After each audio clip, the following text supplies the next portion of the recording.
여러분 구독과 좋아요 부탁드리겠습니다. 라이루. 여러분 이번 시간에는 조넨 섹션, 비달사슨 그리고 토니앤가이 이것들 중에서 어떤 아카데미가 좀 더 좋을까 그런 주제를 한번 다뤄봤어요. 이제 사실 저 세 아카데미 말고도 유명한 아카데미는 굉장히 많죠.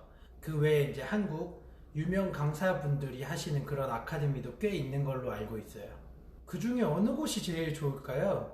결론부터 말씀드리자면은 이 아카데미 중에 제일 좋은 곳은 없다예요. 이 아카데미들이 좋지 않다는 게 아니라 제가 이제 여러 가지 베이스를 깔고 이제 여러 가지 상황을 겪어보면서 예전에는 이제 특정 이런 아카데미가 최고다, 여기가 너무 좋아, 저도 막 그런 환상이 있었는데 외국 손님도 하고 여러 가지 상황에 제가 놓여서 머리를 자르다 보니까는 이제 그때 느낀 것이 상황 또는 원하는 스타일 또는 원하는 사람에 따라서 다들 장단점이 있다는 거예요.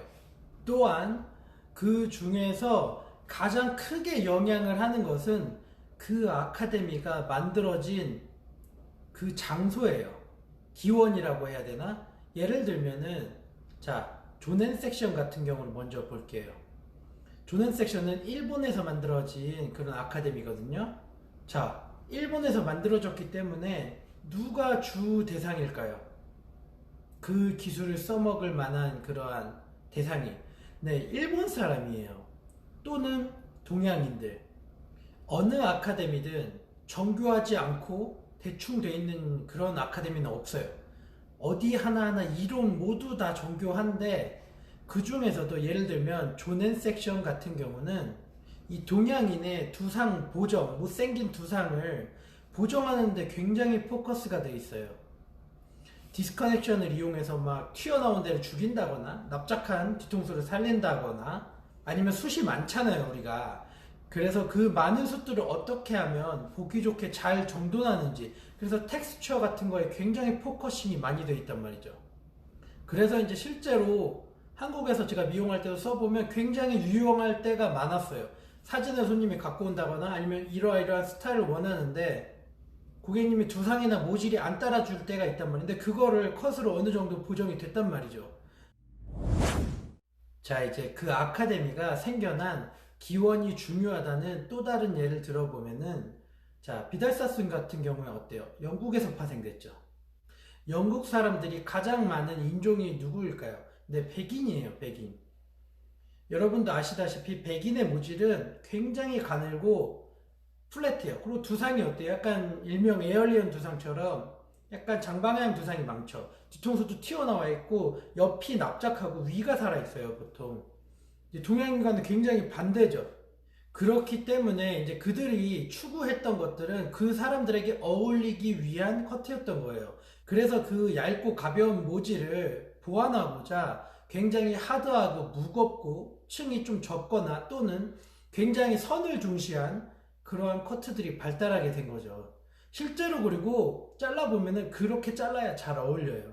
이제 서양인들을 자르다 보면은 우리처럼 막 질감 처리하고 그런 스타일을 원하는 경우는 조금 적고요. 대부분은 일자로 깔끔하게 자른다거나 질감 처리를 안 하는 경우도 굉장히 많아요, 여러분. 즉 질감 처리보다는 굉장히 칼 같은 선 쪽에 포커싱이 되어 있죠. 근데 그게 다 그 서양인들의 니즈에 그 사람들의 컴플렉스를 보완하기 위해서 그렇게 발전한 것이라는 거죠. 그렇다고 해서 이제 그 커트가 동양인한테는 어울리지 않느냐, 그건 또 아니거든요. 예를 들어서 조넨 섹션도 저도 지금 서양인들한테도 가끔씩 디스커넥션을 사용할 때가 있어요. 근데 그 비중은 물론 낮아요. 또는 이제 동양인 머리도 칼 같은 그러한 비달사슨 스타일로 원하는 경우도 있죠. 그럴 땐 또 그게 잘 어울린단 말이죠. 그 테크닉이. 아니면은 이제 서양 손님이든 동양인 손님이든 약간의 자유분방하거나 좀 내추럴한 느낌을 원할 때는 좀 프렌치 스타일이 잘 맞을 때도 있어요, 여러분. 그래서 이제 결론적으로 말씀드리자면은 고객님이 약간 원하는 스타일 또는 고객님이 가진 그러한 상태에 따라서 테크닉을 선택해서 쓰는 것이 가장 좋다는 거예요. 즉 뭐예요? 다른 것이지 그 아카데미들이 어느 것이 최고다는 없다고 생각해요. 예를 들어서 자, 한국의 유명 강사님들이 만드신 그런 아카데미들과 이론이 많죠. 자, 그 아카데미들은 물론 다른 유명 아카데미를 기반으로 시작이 되었지만 어찌되었든 간에 한국에서 파생된 것들이잖아요. 즉 뭐예요? 한국인의 머리를 자르기 위해 만들어진 이론들이라는 거예요. 즉 어떤 면에서는 그 유명 아카데미들보다도 그분들이 가르쳐 주시는 기술이 조금 더 한국인에 맞게 변형이 되었을 거라는 거죠. 좀 더 적합하고 쉽게. 그래서 무조건 유명 아카데미를 고집하기보다는 여러분이 필요한, 내가 필요한 거에 맞는 그러한 교육을 받는 게 좋은 거예요.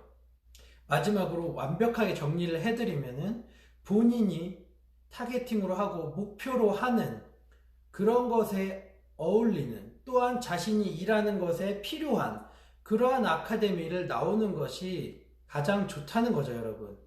많이 배우면 많이 배울수록 좋지만 우리의 돈도 한계가 있고 시간도 한계가 있죠, 여러분. 뭐 커리어만 쌓는다고 돈이 벌리는 건 아니에요. 여러분이 강사가 될 것이 아니라면. 또 하나 드리고 싶은 말씀은 최소 1개 이상은 나오라는 거예요. 몇 개가 중요한 것이 아니고 1개 이상은 나와야 돼요. 그러한 베이직을 갖고 있어야지만 여러분이 자신감도 넘치고 기초가 되어 있어서 잘 응용해 나갈 수 있다는 거죠. 손님이 어떠한 머리를 원하든 어떠한 사진처럼 갖고 오든 간에 여러분이 그걸 다 대응해서 이겨나갈 수 있다는 거죠. 자, 그럼 이번 강의는 여기까지 하겠습니다. 빠이.